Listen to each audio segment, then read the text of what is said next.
You're listening to the Career Musician Podcast by Nomad. Hi there, this is Nomad, creator and host of the Career Musician Podcast, and this is episode 12 with Mark Phillips. Mark grew up in a military family out in the suburbs of Washington, D.C., and started playing guitar at an early age. Before you knew it, he was into Beethoven and Black Flag all at the same time.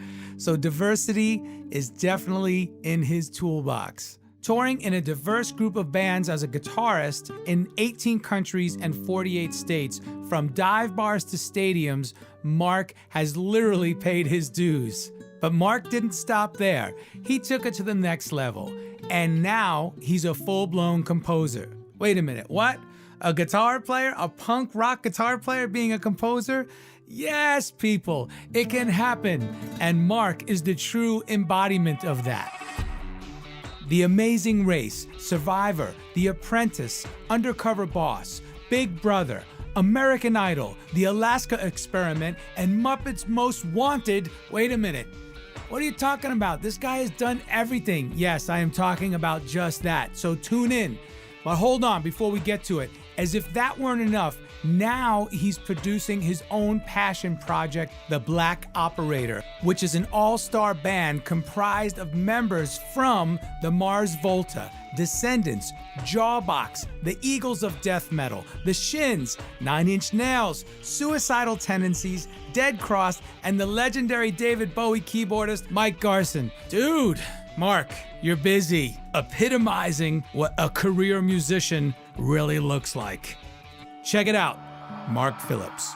Tell me the story about, you met the guys from Fishbone, you met Norwood. Yeah. You played the gig with them. Played a gig with them at the Pterodactyl Club in 1987. 87. And then it just kind of put me on my way. And then when the guitar player of the Chili Peppers died in 88, it just started to feel like LA was a place where stuff was happening, where if I stood a better shot at getting a gig with somebody than what was happening in DC at the time. So I came out here and kind of fell into playing in a few punk bands. It was awesome. I got to tour, I got to see the world, I got to make a little bit of money, and then the aha moment there came when 4 or 5 years into that, like from a few weeks on the road with lucky to have $500 in my pocket, you know. Yes. But to me, I really thought that I was like Keith Richards, like I'm a fucking rock star. I have $500 in my pocket that I got from, and you're 24, 23, 24, whatever. You know, I got from playing at the Outhouse in Lawrence, Kansas, or whatever, or some squat in Denmark, and so I was making not a ton of money, and for a while I felt like a rock star, but then a lot of my friends matriculated into various college degree type pursuits, and we were playing a show in, I want to say it was Colorado Springs or Boulder or something like that, and my friend was in school there, and that was the big aha moment for me, because my friends were starting to finish college. I looked when I pulled up to his place and I thought, wow, he's like lives in like a real dude kind of neighborhood, like, and that looks like a new car. Like, dude has a new car, lives in a nice house. And now he's your peer. He's my peer, and I'm still making the same $75 a night I was making 5 years ago. But you're living your dream. But I'm living my dream. It did click with me that maybe I could do better. So it started to kind of click with me then that, like, there's got to be other avenues to supplement or, other skill sets that I can develop. A new car, a nice house, in a nice neighborhood? Come on, you can't do that as a musician. Blasting the stereotypes of what everyone thinks a musician is. Here we are to tell them all, you know what? Yes, we are respectable employees, employers, entrepreneurs, artists, and we are here to stay. Life is tough, and guess what? Music makes it just that much more manageable sometimes. Everybody loves to listen to music. As long as that's the case, I will always be here, making it my career. blasting the stereotype of musicians. Follow us at the Career Musician Podcast. And let me ask you a question, because I know that epiphany that you had at that moment hits me from time to time, no matter what age or what point I am in my career. Yeah. Could you relate to that? Is that, just in different areas, right? I think that you have to be awake and open. There's signs if you're looking for them. Right. You know? Right. There are signs if you're looking for them. And I don't mean that in like, I'm not really a fan of pseudo-spirituality or anything like that necessarily. I'm not coming from that. I'm just saying, like, the signs can literally be there. In fact, case in point, I was trying to figure out on the Black Operator record, there are a lot of dense layers going on in the record. Right. In the course of finishing it, I was sort of really needing to tie it together in some meaningful way that had a consistency to it. This was really trying to thread the needle, still make it possible to play the record live. It's so hard, right? Yeah. So this was a puzzle. I without doing tracks, without trying doing playback. to. Right. So this was sort of the puzzle that I had arrived at. And a friend of mine, one of the guys that plays on the record, is Mike Garson, who played with David Bowie for 30 years on keys. Yeah. And they were doing a tribute after David had died. And he invited me down. And they had a bunch of guests. They had the dude from Def Leppard singing. They had Sting came out and sang. And Ian Astbury from The Cult. And it was during Sting's performance that, again, you talk about like I needed a solution, and I saw how literally right in front of my eyes, a brass band, string section, heavy guitars, acoustic guitars. I saw the whole ensemble. I thought that is my band. That is that's roughly my lineup. And the nuances of what Mike's doing on the piano, that is my keyboard player. So like I was able, like in that moment, watching Sting sing Black Star, I was like, that's the sign. That's what I needed to understand about how to make large ensembles work. You know? Wow. It just got handed to me in that moment. Yeah.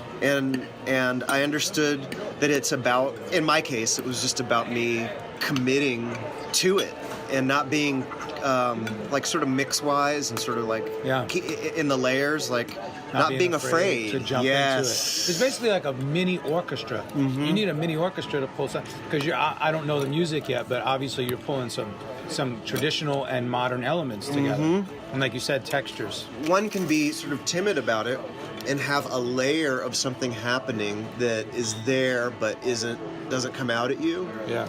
But that helped me really look at it from the point of view of like, great, layers, great, but like, okay, brass, bring them up here, you know? Right. Like this string floor, like there's a way to give a large ensemble, give everybody some love. Their own space. Spotlight. And also keep the layers going. Right. That was the sign that I kind of needed at that time. I was really struggling with like buttoning up the record, you know, at that time. And this is when you saw the Bowie tribute. Yeah. Layers, arranging, orchestration, composing, making it all fit together. It's your unique sound. Got an idea of a dream, a sound that you have in your head, but you just can't put your finger on it yet? Nike says it best. Just do it. Go out there and do it. If you need a positive affirmation, well, here it is. You got it. From Mark Phillips. You got it from Nomad, the career musician. Let's go out there and do it. If you hear it, then make it come to life. That is your voice. That is your talent. Use your skills to cultivate it and bring it out. Don't wait for somebody else to do it. Just make it happen on your own volition. You're listening to the Career Musician Podcast. Pivotal moment there in terms of a sign was we had Josh Freese play on a lot of it. Nice. Drummer extraordinaire. Of course. He at one point, with the best of intentions, in the most complimentary way, said to me that he thought the record sounded great and it reminded him of Soundgarden. My heart sank because on the one hand, I thought, thank you very much for saying that you like it and you get it, but you're also alerting me. This is a big sign here that what I'm doing is not what I'm trying to do is not being accomplished. What you heard in your head. What I heard in my head. If you're saying it sounds like Soundgarden and you're an accomplished musician, you want it sounds like nothing I've heard before. I was going for something else. So that really was a huge turning point for the record too, where I thought, okay, we got to start plugging in new, let's not be precious. As artists, we are all susceptible to outside influence and opinion and chatter. Listen, sometimes we just have to turn that off. Don't allow your creative flow to be hindered by somebody else's comment or opinion, etc. If you ask them and they tell you something you don't want to hear, well, guess what? Take it with a grain of salt and move on. Do not obsess about it. It's important that we understand this. You must move forward with your vision to cultivate your sound and bring it into full-blown fruition.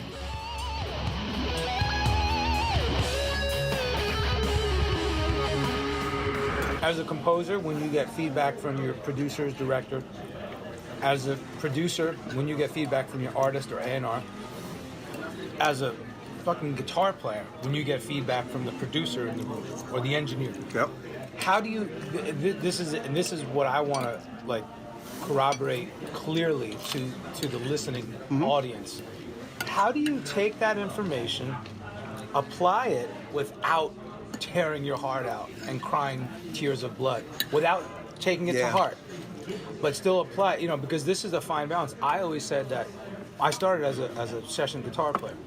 Well, I started doing gigs, but then really session guitar player. I always said that you're there to make the producer's vision come to fruition. So if he tells you to play a ukulele with a banjo, amalgamated somehow, plugged in through a Marshall, with whatever, then you do it. Oh, please, thank you. And then the same thing as a composer. Once you start getting feedback from your editors, you're like, he's like, oh, and this sounds a little too that, and I need you to change this here. And you're like, but dude, you're missing. That can be nerve-wracking, especially if you're not sharing a common vocabulary. Right. If they start throwing things at you. A lot of times we're not.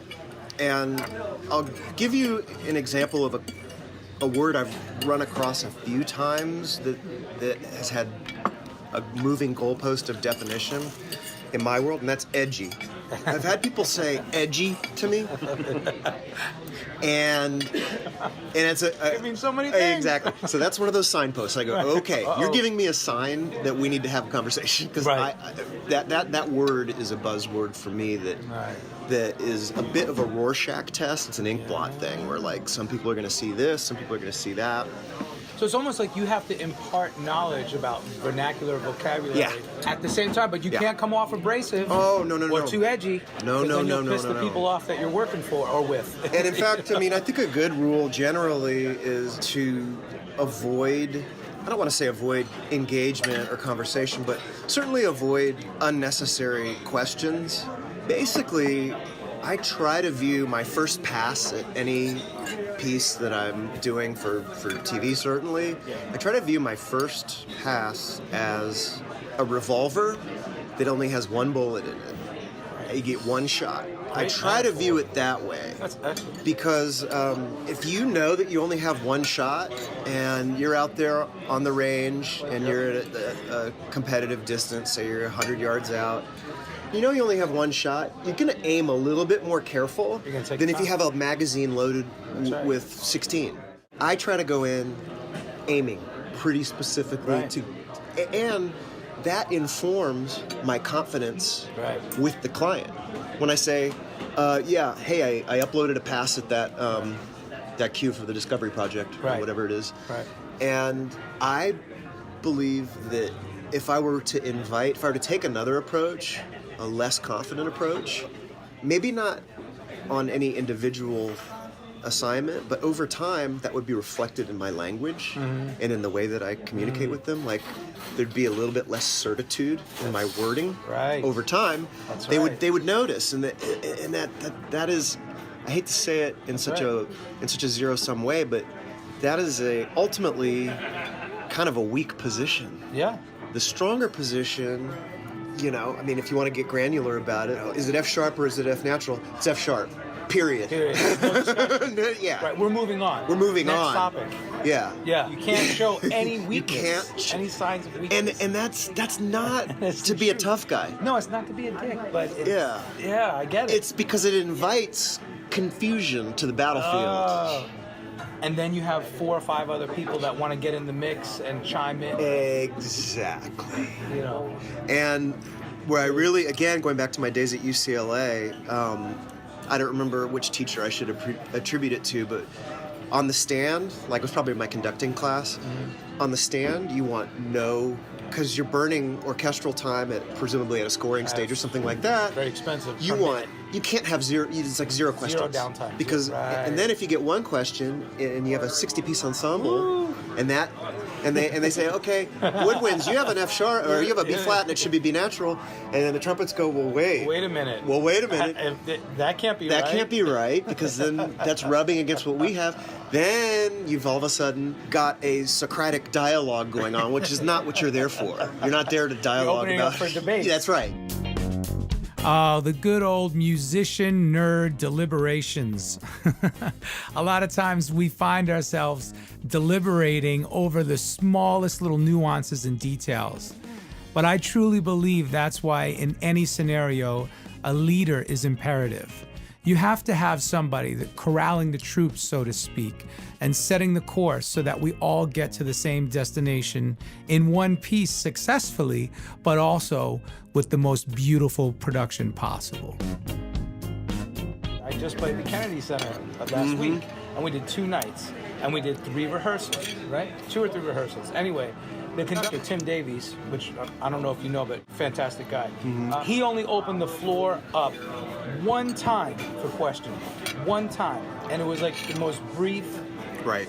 point, and it wasn't, again, it was a pinpointed thing. It was like, okay, any questions on how we're going to enter this movement? This is the cue I'm going to give you. Are there any questions? Right. It wasn't an open-ended thing Right. that could turn into, a debate.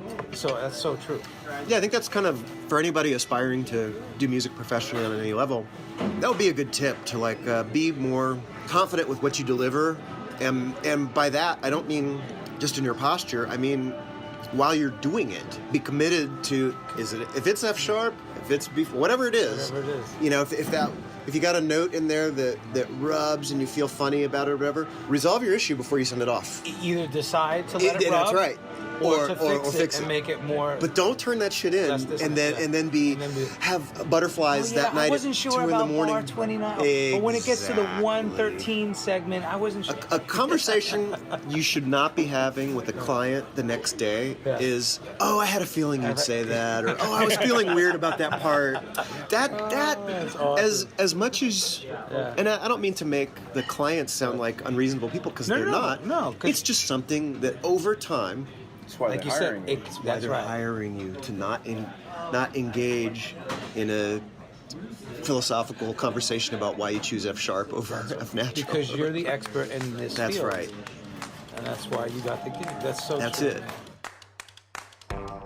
Have you put in your 10,000 hours? Chances are you have. And if that's the case, then trust your instincts, trust your gut, but also trust all those years of training. Whether you're going into a session as a musician, an artist, a producer, a composer, an arranger, do not allow insecurity to take over. Trust your gut and all of those years you have sacrificed to master your craft. That's not to say that you can't take input or direction. However, it is imperative that you exude confidence in your craft. Learning the secrets of the industry from the veterans who know it best. Be sure to subscribe to the Career Musician Podcast. Yeah, UCLA. Talk about that. Okay, so after a few years of doing the band thing, and realizing that other peers of mine were really kind of that took more traditional roles in terms of college education and stuff. Yeah. We're starting to flourish and get married and have kids and do right. kind of normal shit, you know? And I felt a little bit like I knew my earning potential and my intelligence, I knew I could do something at a different level. And certainly don't mean to disparage my former bandmates or anything, but I knew I had something in me. Your sights were set on. My sights were set bigger on things, a higher ground. aspiration. Yeah. So I stumbled into a relationship with the guy who is now executive vice president over at Lionsgate. Is that Vanacore? No, Vanacore I'll get to. Okay. This gets me to Vanacore. Okay. So Russell Zeker at the time is an independent music supervisor working on a Curb Films project called Headless Body and a Topless Bar. I saw that in your bio. So this is, I was playing a big show that was pretty much the first dry run at the Warped Tour. So this is like 1996. They hadn't done the Warped Tour yet. Kevin Lyman gets together this thing called a festival called Board in Orange County, and it's like Social Distortion, No Doubt, Bad Religion, No Effects, I think Blink-182. Like every punk band you can think of is on this thing. That's cool. And Russell, we meet there. He's got this paperwork for me to sign, and I don't know anything about what I'm about to dive into, but they want to license this tune of mine for this horror movie or whatever. Yeah. And I think that when I first got paid on that, I think it was more than I made that month. In fact, I'm sure it was more than I made that month. That's why this podcast exists, to teach people. And that was another. Again, keep talking about the theme as like sort of signposts. There's a right way and a wrong. If you're paying attention, that was a huge signpost. And off the top of my head, I think that was $750 or something. But still, the point is right, because the scale is. I just played in front of like adjustable. 10,000 people. My photograph was in Rip magazine, and yet for that show, I made more from displacement, and that really kind of got me going. Like, okay, placements. How do I get more of that? One of my neighbors was involved in America's Most Wanted and in a few other sort of early proto-reality shows. America's Most Wanted was sort of pre-reality reality. Yeah, like you said, that prototype. Yeah. So they were involved in that, and he was able to kind of walk me through the process. I don't know that they placed anything. He swears they did. I don't recall them ever using anything. I don't think I ever saw anything on the statement. Yeah. But certainly the process of like, so first, at the time we were on DATs, DAT tapes, right? Sure. So it was like, okay, you need a digital master of this thing, and the protocol is this, and they pay you this license fee, and then there's like a publisher share. Right. And on that project, it was really funny because I think it was that one.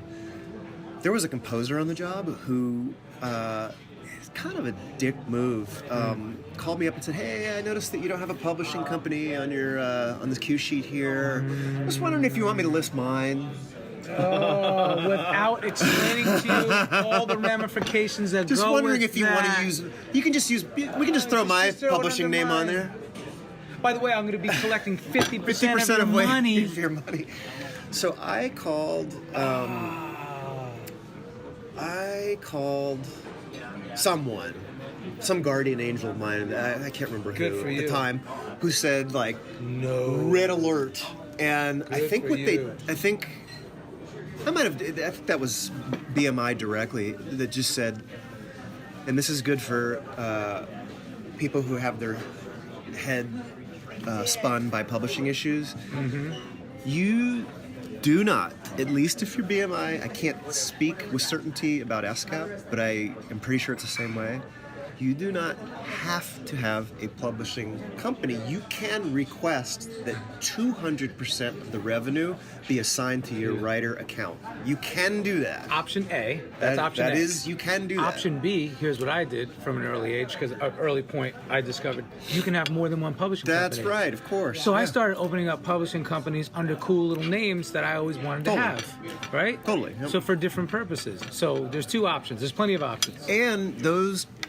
You can view those as a value-building asset that you can pass on or that you can sell, because down the line, depending on how you feed it and which, like you said, if you have a couple different companies. Yeah. I'm kind of doing this right now. Yeah. You can have one that's branded for like your own stuff. Right, that's what I'm exactly. And then you have one that's It's like just for this cues is kind of for cues for TV. for the big catalog. That's Yeah, right. yeah, and maybe yeah. this one is like I'm doing like kind of a spec thing that is specific, like R&B stuff. That boutique I'm project. probably not going to do a ton more of that. There you go. There you I don't go. get demand for it. There you so go. There you go. You kind of can set up different publishing companies for different purposes. Have you ever heard one of your fellow musician friends say, "Oh man, I'm not really into that aspect. I don't really do the administration part. I don't really get into the publishing and copyrights. You know, I just more focus on the creative aspects." Hey, listen, alert, alert, alert. You must not make that mistake.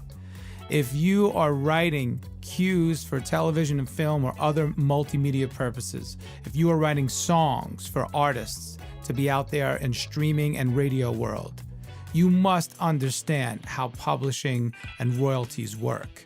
Take the time to study and figure it out on your own. I've said it many a times before. There are resources out there. Start with your PRO, your Performing Rights Organization, whether it's ASCAP, BMI, or CSAC. If you're overseas in another country other than the US, they have PROs in each country. Do the research. Find out. They are your advocates. This is imperative, folks. You must understand how publishing and the royalty business works. Trust me, at the end of the day, you're going to thank me or whomever told you to go ahead and study this stuff. You will thank them because it will pay off, literally. I have a couple different publishing companies, one with ASCAP, two with BMI. Like Mark just said, it's nice to keep things organized by style or genre or even project. And sometimes that definitely benefits you. Other times it doesn't matter. You could just have one publishing company and have everything you write be funneled through that. Then of course there's also the co-pub deals, where you're doing a publishing deal with a bigger company who might be even giving you advances, paying you in advance, and then you will recoup those payments based on your royalties later. So once again, there's many options. Study to show your own self approved and knowledgeable. For videos, tips, tricks, and more, go to nomadsplace.com. As expert as I certainly should be about music rights and publishing and writers' issues and stuff like that, it was only recently that I learned and began to have my writer's share assigned to my corporation. Oh, right. There was a bit of confusion, and I'm not going to blame anybody else because it's ultimately my fault for not pushing further, but I was always under the impression that you can't put a company name as the recipient of a writer's royalty. Right. But if that's actually not true, you can't. You have to assign. You have to actually just you have to do the fill paperwork. out the paperwork and assign. I learned that through divorce proceedings. So I learned it the hard way, to say the least. That is a hard way. So the guy Russell, who got the song license for the Headless Body Topless Bar, Oh, yeah. we went from there, we went to America's Most Wanted, learned a little bit more about how it works, and that guy that worked for America's Most Wanted did kind of I think what do they call them? Like Cinemax After Midnight, sort of a light. Oh, that's back then, yeah. Way back then, it was yeah. that kind of film, Yeah. and he licensed something from me, and that was produced by a company that was a sub-entity of Playboy, and so right. lesson learned. Like I was kind of joking around when the people called me to arrange the paperwork, and they had to pick up the DAT tape because we're still on DATs back then. Yeah. And it was no joke, man. Like they were like, "We'll send a car for the DAT." Like my tape is getting a dry. Like I'm like, I am in the wrong business. The punk shit is like, what is up? Playboy is Secret sending a Service picking up car your to pick up my dad. And so just trying to be baller and being a little bit of a wise ass kid, I said to them like, okay, and one other thing, I want Hugh to sign my check. You didn't say that. I did. And I hung up thinking nothing of it. I got a call back from somebody in their accounting or legal or whatever, saying like, yes, we understand that you want Mr. Hefner to sign your check. We just want to let you know that he is not a signatory to this account. If you would like, we can have Christy sign it. And I was like, that's in the history books. I was like, dude, I was totally kidding. I don't give a fuck who signs the check. Oh, man. So that was a good one. And then That's hilarious. I continued to kind of toil in the punk rock thing. And I made my own record. And I really started to get more into not only the business side of licensing, but like the studio side of like creating music. And I started to realize, as I would do sessions with my own band that I had put together, like my instincts seemed sound. Like I would say, like, hey, can we put more top end on the kick drum? The engineer would do it, and it would be as like I imagined, like, oh, that sounds better. Yeah, cool. Because you were always an arranger, producer, composer. That's right, internally, and I just didn't know it. Intrinsically, you are wired. I didn't know it, and I'm a firm believer of that. I started to realize I had those instincts. Yes. And as I toiled through, kind of again, the diminishing returns of making less and less, playing shows with my own band and all that stuff, right, to seeing, now that I have my toes in kind of licensing and that world, I started to realize I kind of want to go in this full hog. By this time, I'm like getting more toward 30, and like, you know, kind of like feeling like I was meant to do other things. And I went to engineering school to learn a little bit about the technical aspect. And while I was there, I saw a catalog for the UCLA program in music composition for TV and film. Nice. Where'd you go to engineering school? It's now called Pinnacle College, or it might be part of Full Sail by now, I think. That was elsewhere. It wasn't here in LA. It was here. It was. It was in Studio City somewhere, or North Hollywood somewhere. And that led you to the UCLA. That led me to UCLA, so I kind of had both. Program? Yeah, I had both of those programs going at the same time. Bro, that's a workload. And I worked full time selling shit for Fostex. That's a workload. Bro. Yeah, and I had at some point in there, I had a newborn as well. Incredible. A newborn baby, a college degree that you're studying for, a full-time job, composing on the side, writing. What? Come on. Have you ever heard anybody say, there's just not enough time? I don't have enough time. That's a bunch of bull. You have to manage your time. And opportunity starts with you taking the initiative.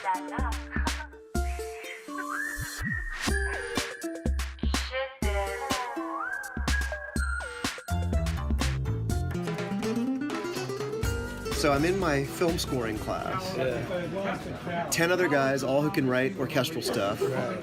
And I'm like literally first day of class, teacher's like, he's going on and on about how like we use theme and repetition to make our workload, it's easier on our workload, and it kind of gives a cohesion to the project. And if we observe how Prokofiev did this in his 3rd and 5th symphonies, and already I'm lost. Already I'm lost. And so, and this is no shit, I raise my hand, thinking nothing of it, not realizing how ignorant it sounds in the audience. I raise my hand, he goes, yes. And I say, what you're saying, it's kind of like the first 5 AC/DC albums. See? They kind of all... See? But that is so relevant because between you and Rachmaninoff and AC/DC, it doesn't matter. It doesn't. The principles. The principles are the same. The methods and techniques always change. And the principle remains the same. And the guy, it was funny, very fair complected guy, turned kind of pink with embarrassment over like, I don't want to make a fool out of you, but like, so, but he thought about it. He said, well, yeah, you're right. Yeah, sure, it's the same thing. And so then on the break, he kind of beelined for me like, okay, I got to figure out what this guy's story is. Sure. And so he found me on the break and said, so, you know, tell me a little bit about yourself. I play guitar, like I played in bands and this kind of thing. Okay, interesting. And we're the dumb luck. This is not the universe. This is nothing but dumb luck. That guy had a project. He's mainly an orchestral composer. Needed a guy like he does mainly orchestral. The other 10 kids I was in class with all 8-10 years younger than me, all orchestral composers. This guy had this project that was like, we like all the orchestral, but we need a little bit of like rock and roll, rock stuff, something edgy to kind of Nice balance it out. workaround, sir. And we kind of want to work that in with the orchestral stuff. And this guy, it just wasn't in his wheelhouse. Day one. And so he said, we exchanged information or whatever, and nothing really happened for a minute. But my car was running out of gas on the 405 right by his exit. I knew where he lived, and when I pulled over to get gas, I called him. I said, "Can I borrow some money?" I said, "Hey, I'm right in your neighborhood. I just ran out of gas. Just thought I'd say hi since I'm in your neighborhood." And he said, "Oh, well, come on over." So I came on over, and he said, "So I've been getting a lot of pressure to like get more edgy kind of music, like add guitars and stuff like that to the music on the show that I'm working on. Would you like to come on board and try some things like over the weekend?" And I'm not a huge... I don't read that well. Like, I'm a guitar guy, and like I'm not that strong of a reader. When I got there, he had everything scored like in detail. And to this day, I don't know how I got through it, but I did. I think what I did was, and this is a trick for anybody else who gets in this situation, if you kind of know how to read, and you can kind of multitask and vamp, and you can keep somebody's interest engaged with a little story while you study that chart, and while you go, I think this is that. One part of your brain is reading that fucker and trying to like get it, like, okay, I think that's there, and then there's a rest there, and then there's part 10 is bullshitting. and then the other part you're sitting there just bullshitting while you. I think that's kind of what I did. Was I just spun him along with like, yeah, so. How about them Lakers? Blah blah blah blah blah. And while I was doing that, I was just studying the chart. Yeah. And then we would lay one down, and somehow I got through it. And we didn't have to do a million takes, and he got what he needed. And he said, "Cool, like let's do more of this." And so then at the end of that season, I had done a bunch of guitar for him. He said, "Okay, the workload's a lot for me. Why don't you come on board and start composing?" And that show is called The Amazing Race, and Holy they shit, are probably dude. now I gotta on. give you some on that. I think they're probably on season 25 by now. And I'm still getting. Okay, but let that be known to the universe. You thought it was a dumb reference / question. Yeah. The AC/DC to the composer was Rachmaninoff, or no, I said Prokofiev. Prokofiev, yeah. right. And look at what it spawned. Truly, the old parable, "There are no dumb questions," holds true. Prokofiev, perhaps this rock and roll punk guitar player never heard of that composer. Well, he needed to find out. He needed to ask, wait a minute, I don't understand that reference. Can we liken it to something that I can actually sink my teeth into so I can understand it more? He did just that, and look what happened. It basically started his career as a composer. My point, you never know. Just ask. Wait for the right time. Don't be disrespectful, of course. We all know that studio etiquette is very important. But if you don't know, simply ask. Remember, the answer to any question that you don't ask will always be no. Leave a review and subscribe to the Career Musician Podcast. 3 or 4 seasons sort of back to back, and then they did a hiatus that left me a little bit high and dry. Like, I was working. Yeah. I was regularly contributing music to the show. Okay. And then it kind of dried up a little bit because the show and the network, they kind of went away for a little bit there. And in that time, another pivotal, like, hello, big loud moment. Yeah. One of the guest lecturers from UCLA is a guy named Christopher Young, who's a big film composer. And in that time, I went to one of his little lecture things. I was out of work, and I was really just trying to connect with him because I thought we might get along, because he did all these Hellraiser movies and all the like horror stuff from the 80s, and it kind of, to me, like growing up in kind of a punk rock metal thing, like that had an appeal to me, and I thought maybe we might meet on some level. So I was really hoping to kind of connect with him and just see if we could click somewhere and there could be a job for me. And not only did I not get to meet him, my car got towed, I had to take the bus home. But he did leave an address where you could send him stuff, just because he was just a cool dude. Yeah. So a few weeks later, I just mailed the CD, didn't think anything of it. And then I get this call out of the blue, woman with an English accent. Christopher Young would like to meet with you. I'm like, wow, okay. So he probably is looking for interns or somebody to mop the floor or something, you know? And so I go and I meet with him, and he was a chain smoker. He is a chain smoker. I guess he's reformed now. So what do you want to do? And I said, anything. I just want my foot in the door. I just want my foot in the door. He said, well, tell me about this amazing race show. Tell me about that. And I said, oh, it's a reality show. And he says, I don't know anything about that. He said, here's what I want to do. What do you need for the next few months? And I was like, well, just a gig, like I could, I don't know, get coffee or, and he's like, no, I don't mean like that. Like, what do you need? Well, my credit card bills are kind of high. And he's like, think bigger. I love this. And I was like, love this. Basically, what he ended up doing, he wrote me a check to cover my bills for a few months. Really? Yeah. So that you could work with So him that as an understudy? what he did was he gave me 2 assignments. 2. What I ask of you is you go. He gave me 1 music supervisor to go see, and then the other one was when I had to create my own. He said, I want you to find out. He goes, I know there's these companies that are doing a lot of placements for the reality shows, and if this Amazing Race thing is one of the bigger ones, find out Who's operating. who the companies are, and I want you to find that person, and he goes, find the biggest one, and go, like, lay yourself at their doorstep. That was just 2 assignments. Called the music supervisor. That was kind of a 0. Did some research on who was placing music in reality shows, and it turned out to be Vanacore. That's what I was telling you. So once I realized that, it's still the biggest company. So then, after I realized who Vanacore was, I connected the dots that those dudes that were doing America's Most Wanted and Headless Body and Topless Bar, they were all working on the shows for Mark Burnett and all the shows that David Vanacore was the composer on. So to this day, it probably got my background probably got a little overstated in the beginning, but what ended up happening was once I realized the connection, I had those guys contact Vanacore for me, the producers of the shows, because they were the guys who had already hired me for and they had Headless the Body, relationships, they had the rapport. They already had the relationship.